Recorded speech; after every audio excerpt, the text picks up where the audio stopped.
Kyle Van Noy just threw Justin Herbert under the bus, and honestly, it's getting old. Former Chargers are coming out of the woodwork to take shots at our quarterback, and I'm about to tell you why this latest controversy is complete nonsense. But first, let me ask you this. What do you think it says about a player when they wait until they're on another team to criticize their former quarterback? Drop your thoughts in the comments. What's up, Chargers fans? Welcome to the NFL Playbook Chargers. If you're new here, don't forget to hit that subscribe button.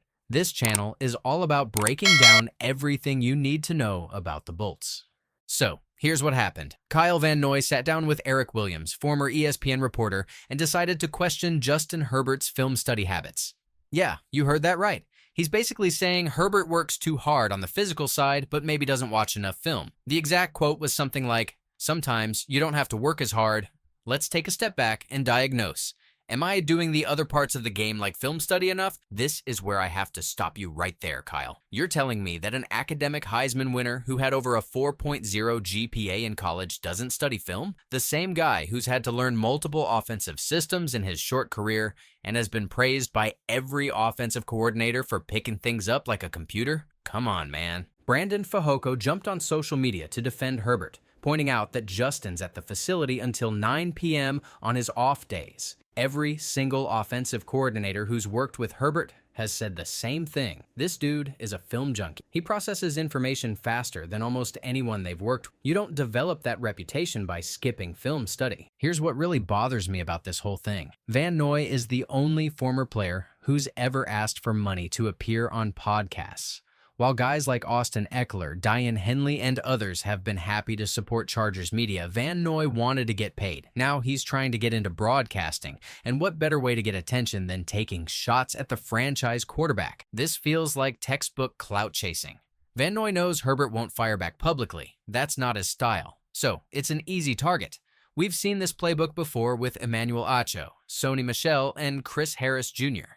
All these guys spent minimal time with Herbert, but feel qualified to question his leadership and work ethic. Look, I get it. Van Noy probably has some hurt feelings about how things ended in LA. The Chargers should have brought him back in 2023 after the season he had in 2022.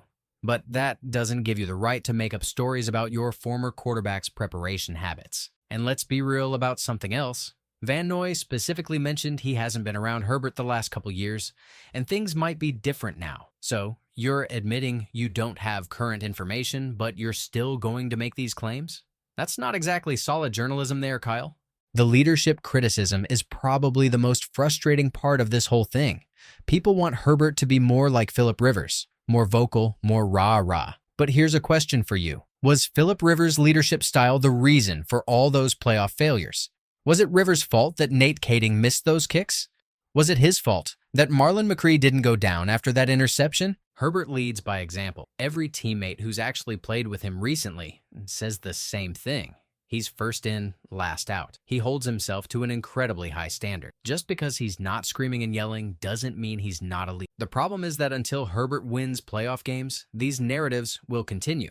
It's easier to blame the quarterback's personality than look at the supporting cast, the coaching decisions, or the specific plays that actually determine games.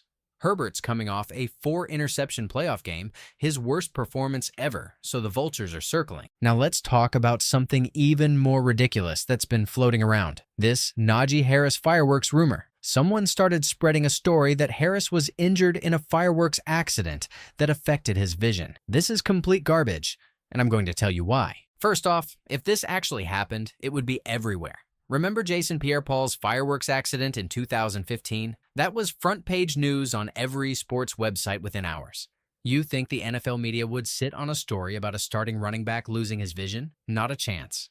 The evidence people are pointing to is laughable. There was a fireworks accident in Harris's hometown of Antioch, California. 5 people were injured, 1 critically. But there's zero proof Harris was even there, let alone that he was one of the victims. People are connecting dots that don't exist. The only thing that's even remotely suspicious is that some NFL reporter liked one of Harris's old Instagram posts recently. That's it. That's the smoking gun. A heart emoji on a post from May. We're really stretching here, folks. If something serious happened to a starting NFL player, there would be official statements, medical reports, and insurance claims. The Chargers would have to address it. the league would be involved. The silence tells you everything you need to know. But let's move on to something more productive. Can this team actually beat playoff teams in 2025? Because that's the real question hanging over this franchise, and we should discuss it. The Chargers only beat one playoff team last year, and that was Denver twice. They went 2-0 against playoff teams, but only beat one actual playoff team. This year's schedule is brutal. 9 games against 2024 playoff teams. 7 different playoff teams are on the schedule. If you want to be taken seriously, you have to start beating good teams when it matters. Here's why I think they can do it this time. The running game is going to be completely different. Having Najee Harris and Omarion Hampton in the backfield, plus the improved offensive line with guys like Bradley Bozeman and potentially Zion Johnson healthy, this team can actually control the line of scrimmage.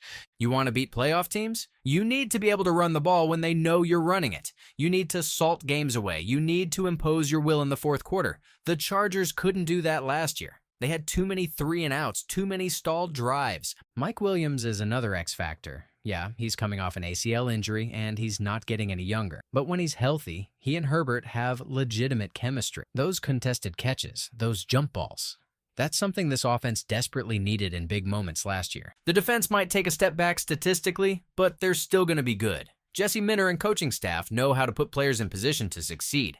Even if they're not the #1 scoring defense again, they'll be good enough to win games if the offense does its job. And that's really the key here. The offense has to carry more of the load. They can't have 5 or 6 scoreless halves like they did last year. They can't go entire games without a touchdown. The weapons are there now. Ladd McConkey, Mike Williams, Quentin Johnston taking another step, improved tight end play, a real running game. Speaking of Quentin Johnston, that's another interesting storyline. Can he actually become the legitimate #2 receiver this team needs?